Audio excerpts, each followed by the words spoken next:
Sa video na ito, pag-uusapan natin ang isang action thriller na hindi lang puro barilan, kundi puno rin ng emosyon at guilt, ang No Tears for the Dead. Ito ang kwento ng isang assassin na nasangkot sa isang trahedya, at ngayon, kailangan niyang harapin ang konsensya niya habang tinutupad ang isang delikadong misyon. Kung gusto ninyo ng intense na aksyon na may lalim ang kwento, siguradong magugustuhan ninyo ito. Kaya simulan na natin. Nagsisimula ang pelikula sa ating pangunahing tauhan na si Gunn, naghihintay upang paslangin ang kanyang target sa isang bar, kung saan tahimik niyang inaaliw ang isang maliit na batang babae. Matapos niyang maisagawa ang pagpaslang, may narinig siyang papalapit kaya basta na lang siyang nagpaputok sa pinto, ngunit laking gulat niya nang matuklasan na ang natamaan niya ay ang batang babae na kanina lamang ay kanyang kinausap. Lumipat ang eksena kay Charles, kasamahan ni Gunn sa trabaho, na bumisita sa apartment ni Gunn kasama ang kanyang mga tauhan matapos ang ilang araw na walang balita. Natagpuan nila si Gunn na nakahandusay, marumi at nalulunod sa sarili niyang suka, at tumatangging magpalinis. Dahil dito, pinatulog nila siya at dinala pabalik sa kanilang boss na may bagong utos, patayin ang ina ng batang babae na kanyang nabaril.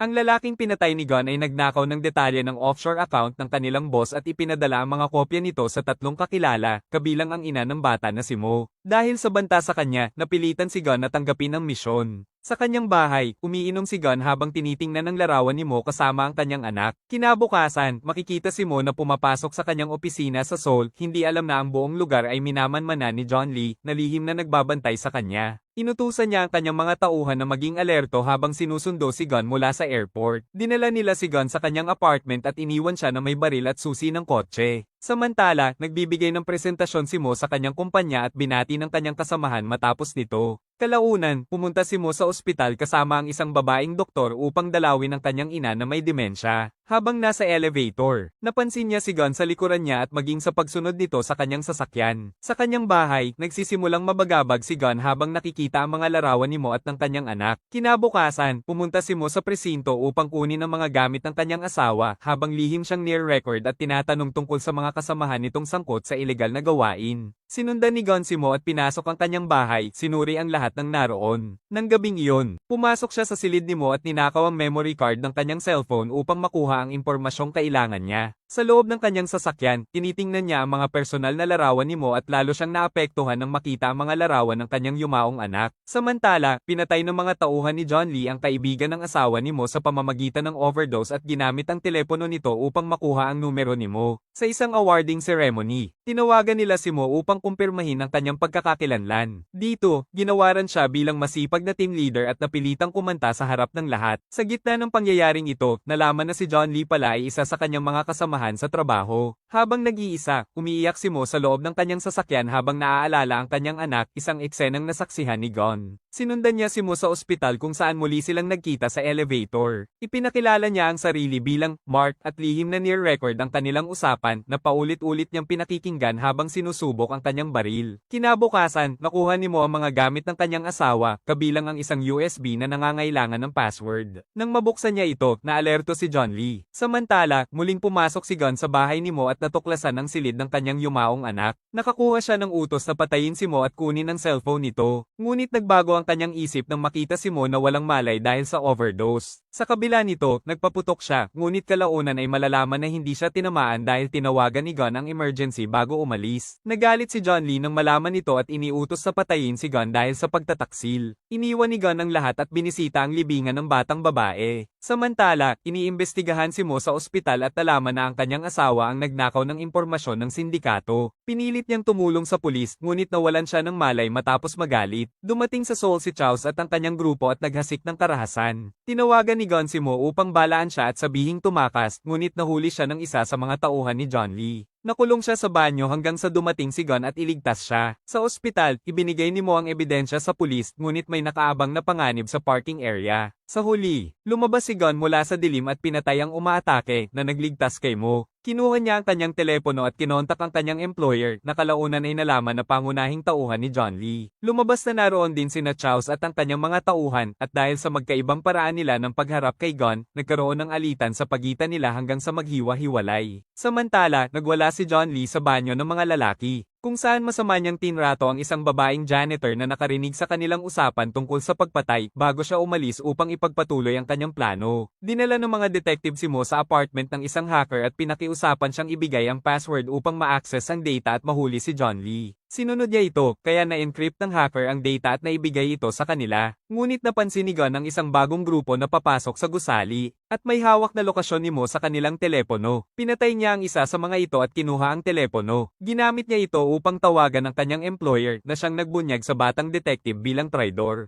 Agad nitong pinatay ang senior detective at ibinunyag ang hangarin niyang kumita pa ng pera, pagkatapos ay kinuha ang USB upang ibigay sa tauhan ni John Lee. Habang nangyayari ito, dumating ang kanyang grupo upang takutin si Mo at gawin siyang hostage. Sinimulan ni Gunn patayin ang mga nasa labas habang ang batang detective ay nakikipagtalo tungkol sa dagdag na bahagi sa bayad. Sa huli, pinatay siya ng tauhan ni John Lee at ibinigay ang USB kay John Lee na nasa loob ng kanyang sasakyan. Pumasok si Gunn sa apartment at pinagbabaril ang lahat, ngunit pinagsabayan siya ng grupo at nawalan siya ng baril. Gumamit siya ng patalim at isa-isang pinaslang ang mga ito. Bago pa niya makausap si Mo, pinaputukan sila mula sa katabing gusali gamit ang sniper. Biglang pumasok si Alvaro upang kunin si Mo, ngunit pinatay siya ni Gunn. Nang subukan niyang lumabas, pinaputukan siya ni Charles kaya gumapang siya papunta sa katawan ni Alvaro upang kunin ang shotgun at mga pampasabog. Tinawagan niya si Mo at ibinunyag na naroon siya noong gabing namatay ang kanyang asawa at anak at kung gusto niyang malaman ang katotohanan, kailangan niyang sumakay sa SUV sa likod ng gusali at umalis. Tinaakpan siya ni Gunn sa pamamagitan ng pakikipagbarilan kina Charles. Nagalit si Charles at bumaba upang harapin si Gunn. Habang paakyat siya, pinaputukan siya ni Gunn at pagkatapos ay naghagis ng granada na nagdulot ng malaking pagsabog. Nakatakas si Gunn sa pamamagitan ng pagtalon mula sa balkonahi, ngunit muntik na siyang mahuli. Nakawala siya at tumakas gamit ang sasakyan, ngunit nalaman niyang buhay si Alvaro at bihag si Mo. Bumalik siya ngunit patuloy siyang pinaputukan kaya napilitan siyang umatras. Sa kalsada, tinawagan siya ng mga kalaban at tinukso. Ngunit nakiusap siyang pakawalan si Mo na hindi nila ginawa. Bumalik si Gunn sa kanyang apartment at pinasabog ito gamit ang mga ninakaw na bomba habang tinatawagan ng pulis. Samantala, nagtipon sina Charles at John Lee kasama si Mo sa kanilang gusali, ngunit dumating ang SWAT team upang iligtas siya. Napag-alaman ni Charles na si Gunn ang nagsumbong sa pulis. Habang piniprint ni John Lee ang data mula sa USB, may kopyang napunta kay Mo na nakakita ng lihim na daan patungo sa surveillance room. Nakatawag siya ng tulong habang ang pulis ay gumagamit ng signal jammer. Nagdesisyon sina Charles at John Lee na magtulungan upang hanapin si Gunn. Pinaputukan nila ang elevator room ngunit nakatakas siya. Sa isa pang palapag, nagkaharap sina Gunn at Alvaro at aksidenteng napatay si Alvaro ng sariling kakampi. Samantala, ginamit ni Mo ang computer upang burahin ang data ni John Lee na nagdulot ng alitan at humantong sa pagkamatay nito. Habang nagtatago si Mo, naharap ni Gunn ang isa pang kalaban at pinasabog ang microwave na may laman na lata na nagdulot ng pagsabog at nagpaandar ng sprinklers. Pagod na si Charles matapos ang mahabang laban. Samantala, inatake si Mo ng isa pang tauhan ngunit naipagtanggol niya ang sarili at napatay ito. Kinausap muli ni Charles si Gunn at nagpa siya na patayin si Mo. Bago ito, kinausap ni Gunn si Mo sa radyo at nilinlang siyang paputukin ang lalabas sa elevator habang inamin niyang siya ang pumatay sa kanyang asawa at anak. Nang bumukas ang pinto, pinaputukan ni Mo ang lumabas at nagulat siyang si Gunn pala iyon. Dumating si Charles at balak patayin si Mo, ngunit hinila ni Gunn ang kanyang damit bilang hudyat na patawarin siya. Sinunod ni Charles ang kanyang hiling at hinayaan siyang mamatay ng payapa. Nagtapos ang pelikula sa isang alaala ni Gunn noong bata pa siya habang pinaliliguan siya ng kanyang ina at inihahanda na ipadala siya sa Amerika. Para sa akin, ang No Tears for the Dead ay isang solid na action film na may malalim na emosyon.